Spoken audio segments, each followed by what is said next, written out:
Today I wanted to talk about backup plans, as I would describe myself as an optimistic pessimist. I always have the mindset that this tumour will come back, and I wanted to make sure that I stay one step ahead. One thing that I've been particularly interested in over the past 3 years is the use of aspirin, acetyl salicylic acid, to help treat a number of cancers. We know that aspirin has been talked about a lot in recent years as a repurposed drug, and it has been used for coronary protection, thrombosis, migraine treatment, which are 3 of the main purposes for using the drug, but it has been used for cancer prevention as well, and all at relatively low doses over a period of time.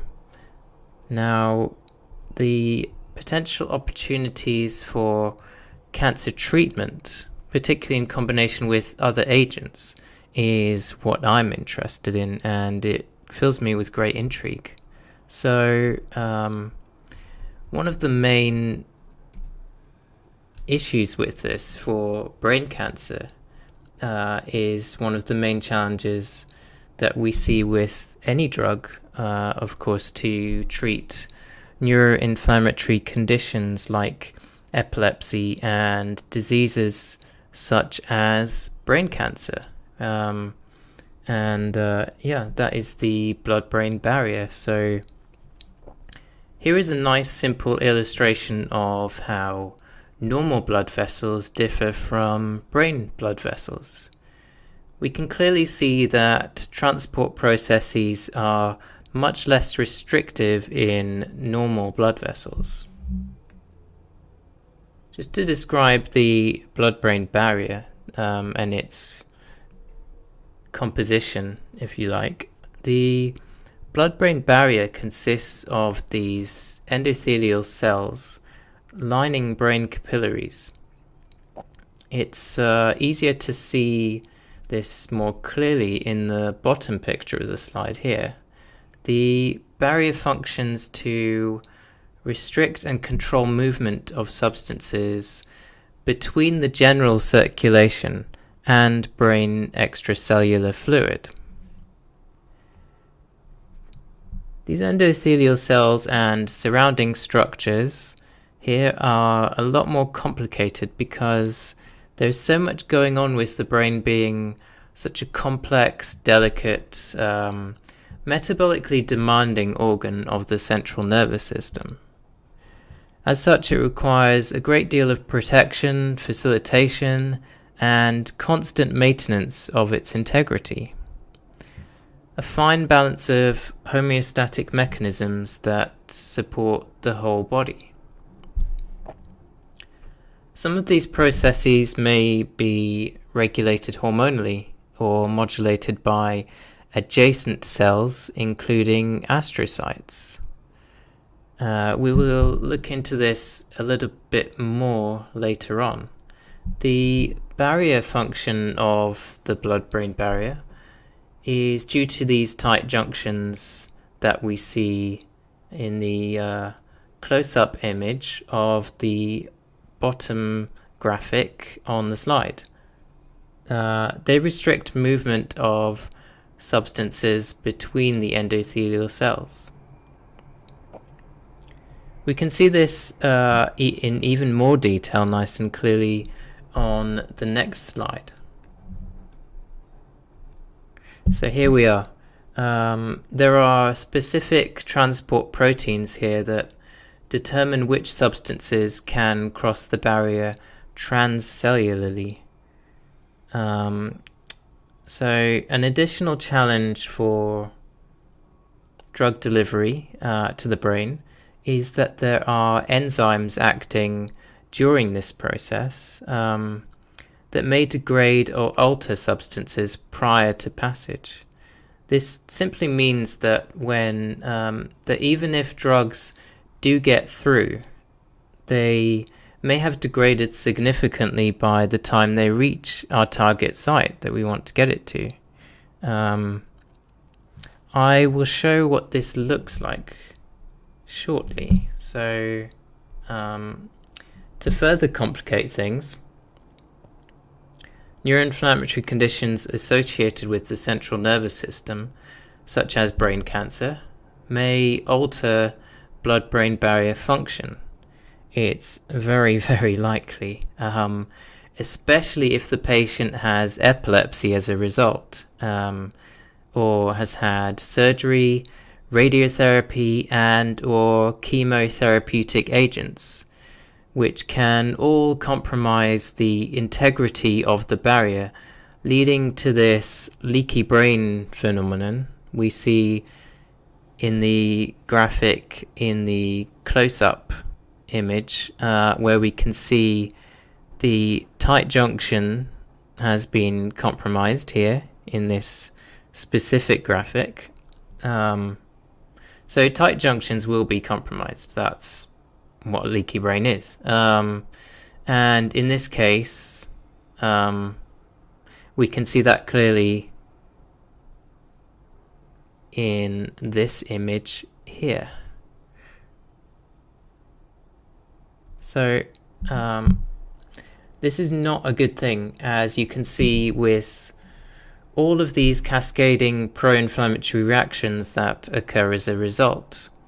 It's pretty easy to see here that there's a lot going on, a lot of fires to be put out here. You can see there is a significant amount of oxidative stress from an assault on the normal functioning of the brain and accompanying systems. So there's a lot of, as I say, there's a lot of pro-inflammatory reactions and responses going on here. A lot of cascading reactions on this side in the diseased brain compared to the healthy brain. So with this in mind, we can clearly see how non-steroidal anti-inflammatory drugs like aspirin can be very useful in this situation to put out some of these fires. I call them fires, they're not literally fires, but you know what I mean. They're pro-inflammatory responses. So this next slide illustrates the difficulty of getting enough of the drug to target sites within the brain, even if plasma concentration of the drug appears desirable. You would need a high concentration of the drug in many cases to achieve even these low accumulation measures displayed here in the brain. And remember that this is partly due to what I said before about the drug often being degraded as it is transported through the tight junctions into the cell and through the other end, because the blood-brain barrier has two ends, of course, to get to the astrocytes, which is where we would want it to go if we had what I had, which was an astrocytoma.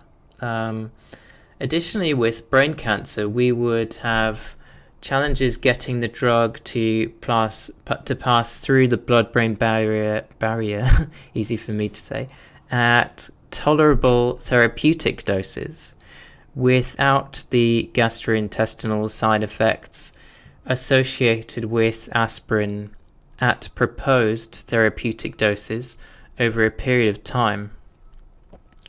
We would need high doses to get to these kinds of levels, the higher range rather than the much lower range. We would need these really high doses, relatively speaking, unless the molecules are small enough to pass through and maintain their structure without being degraded significantly. Many of the mechanisms of decreased glioma invasion associated with treatment using aspirin remain to be elucidated, and that has been noted in most studies on aspirin,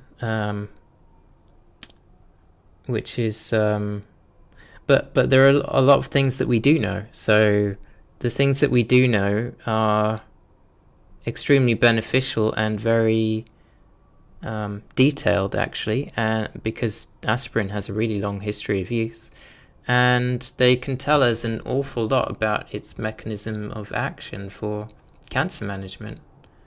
So we do know quite a few things if we can improve its bioavailability for brain cancer management.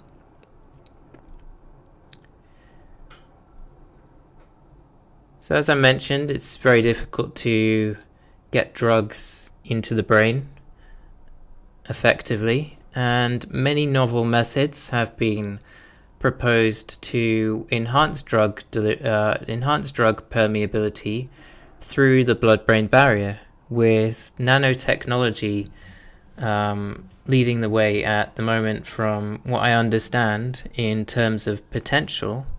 But as I will explain later on, liquid aspirin has potential to achieve similar results and enhance delivery of other drugs. So it can actually act to improve drug delivery of other drugs, as well as acting itself as a potent anti-cancer agent. In the top right, you'll see a catheter. This is sometimes how virotherapy is administered into the brain. We also see other methods of drug delivery here, which are all fairly invasive, I think it's safe to say. So back to aspirin. Aspirin does have low toxicity, which is great, and therefore has a favorable safety profile in its tablet form. But as I mentioned earlier, at therapeutic doses for brain cancer management, this may cause undesirable gastrointestinal issues. For other cancers, you would potentially use much lower doses, relatively speaking, for the same beneficial effects. I will go over proposed therapeutic doses shortly. That's a really interesting subject and varies quite considerably. Some things that we do know about its potential as a potent anti-tumor agent for brain cancer includes the fact that its antithrombotic and anti-inflammatory actions occur through the inhibition of cyclooxygenases. Now, this is incredibly important, as it really is the main action, which is the main anti-cancer action. We have known about this mechanism since 1971, when the English pharmacologist Sir John Vane, displayed in that picture here, discovered the mechanism by which aspirin exerts these effects, those antithrombotic and anti-inflammatory actions through the inhibition of cyclooxygenases. And he noted those effects amongst many others. I cannot state enough just how important inhibition of these cyclooxygenases are for cancer management. They are termed Cox enzymes for short, COX-1 and COX-2, and I will attempt to explain their significance further as we go on. So the main question here is, we know there are a lot of these non-steroidal anti-inflammatory drugs, and they all act in similar ways, but why am I focusing specifically on aspirin? Well, aspirin is unique because it is the only non-steroidal anti-inflammatory drug that irreversibly inactivates both isoforms of the COX enzymes, COX-1 and COX-2, which bring about its anti-inflammatory, antipyretic, and analgesic effects. So this is really important because it acts on more things than other NSAIDs, non-steroidal anti-inflammatory drugs. And although the precise mechanisms by which aspirin exerts these anti-cancer effects are yet to be elucidated, which I have already mentioned, both of these COX-dependent and independent mechanisms have been proposed. So that is the main, as I say, that is the main act, the main effect that has been posed as being the main anti-cancer properties that aspirin possesses. Remember that these are anti-inflammatory drugs, and remember that brain cancer is a disease characterized partly by neuroinflammation, mainly by neuroinflammation. So, as has been noted, the precise mechanisms leading to aspirin's anti-cancer effects are not clearly established, although multiple mechanisms affecting enzyme activity, transcription factors, cellular signaling, and mitochondrial functions have been proposed. What we know that has been established includes, but is not exclusive to, what is shown in this nice little graphic. Well, it's not so little, but it's a really nice graphic displaying a lot of things in a very simple fashion. So what we do see here is that the graphic shows the inhibition of the Wnt beta-catenin signaling pathway in glioma cells by these COX inhibitors. So aspirin is a COX inhibitor, as we have just detailed. You can see aspirin on the bottom left-hand side under NSAIDs in this graphic, and it is a useful graphic, I feel, because it explains how this works and what it means in simple, easy to understand terms. It's quite a complex thing, so that's quite nice. We can see how NSAIDs can inhibit the Wnt beta-catenin pathway, and we can see how it can improve radiosensitivity, and how crosstalk between signaling pathways,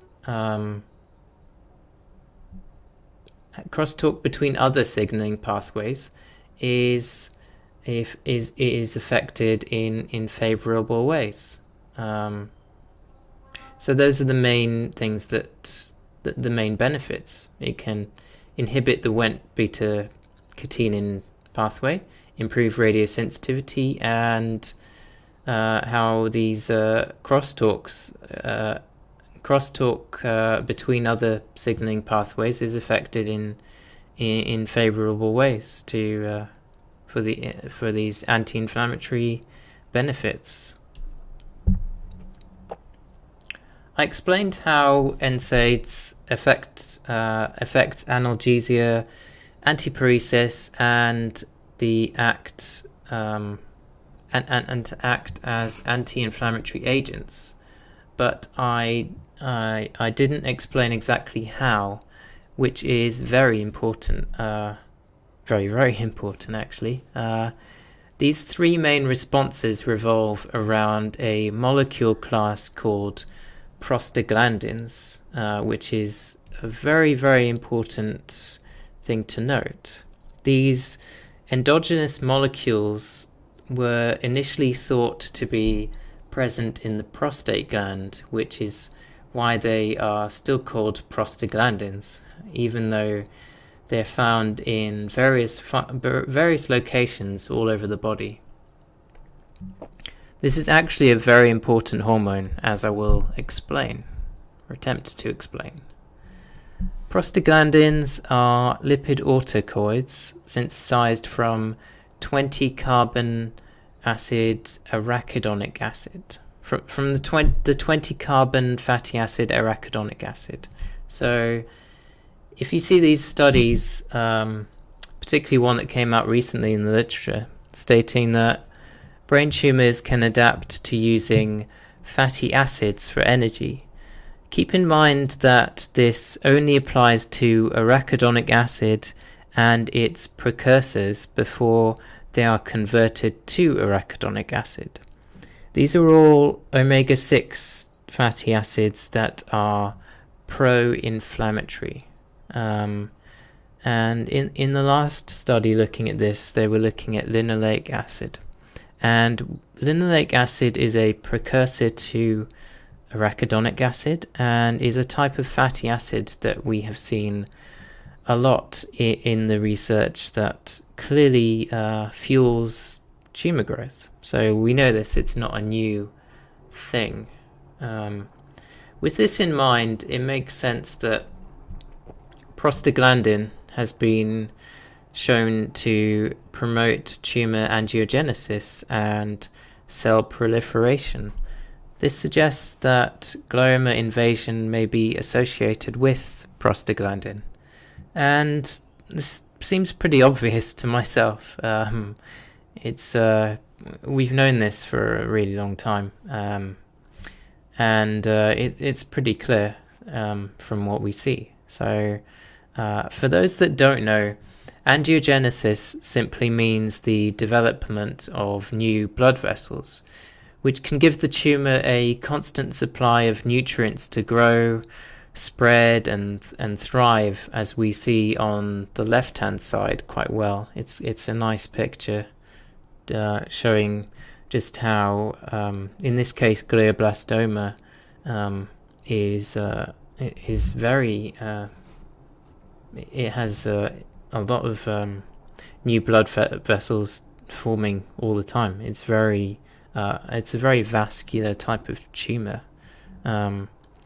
So this graphic shows quite nicely how anti-angiogenic agents are obviously extremely useful for cancer management.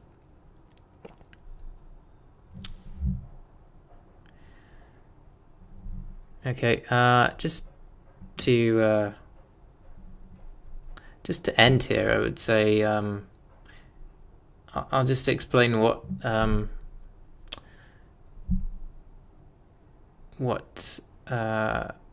prostaglandins are in more detail. So I mentioned how prostaglandins are lipid autocoids synthesized from arachidonic acid, and the word autocoid, if we break it down, auto simply means self, and akos means remedy. So autocoids basically can be defined as the chemical substances produced within the body to help remedy of local injuries. And if you think about if you suffer an injury and you have swelling, this is an inflammatory response to an insult, with blood rushing to the site of injury. In this case, the inflammatory response is a hallmark of the disease and is driving the growth of new blood vessels, providing more fuel for tumor growth. With anti-inflammatory fatty acids, so not arachidonic acid or any of those precursors, more the omega-3 fatty acids, which are known to be anti-inflammatory, and with non-steroidal anti-inflammatory drugs like aspirin, we can help to reverse this catastrophic situation that we see on that left-hand side of the screen, of the slide. So staying on this topic, in a post not long ago on my blog, I mentioned how we have deregulated lipid composition of these tumor cells, favoring pro-inflammatory fatty acids, in particular in favor of arachidonic acid, and we have a 4-fold increase in linoleic acid. These are really not good things, but we can do something about it. And this is something that people need to understand and to really start to implement in bigger ways. And that's my belief. So in terms of how aspirin acts in this way and can help us to achieve these favorable results, to bring these cells back into being functioning as normal cells do, because we can do that. Aspirin it acts as irreversingly inhibiting COX-1, which converts arachidonic acid to prostaglandin endoperoxides, and this reduces prostaglandin formation. We like this. This is an incredibly important point. What it means is that if we want to bring this lipid imbalance that we see, there's a nice graphic at the bottom of the page. If we want to bring this lipid imbalance that we see in the graphic on the bottom of the page back to of the slide rather, back to what we see in normal healthy cells, which is displayed on the left-hand side of that graphic, we can see we can work to restoring normal functioning of these cells through the use of COX inhibitors like aspirin that work primarily by blocking the metabolism of arachidonic acid. So if we use drugs like aspirin to block the metabolism of arachidonic acid, whereby the reason we need to do this is because in malignant glioma, which we can see here, the arachidonic acid metabolism, we can see there, is weighed heavily in favor of these pro-inflammatory fatty acids, and we've seen in vitro and in vivo studies that in the rodent model that we can actually bring this balance back in to a balance which is consistent of healthy brain tissue, and we can get these cells to function normally again, and we need more coverage of that because it's so important. And aspirin is one way of doing that. So one way of helping to bring us back into a healthy balance.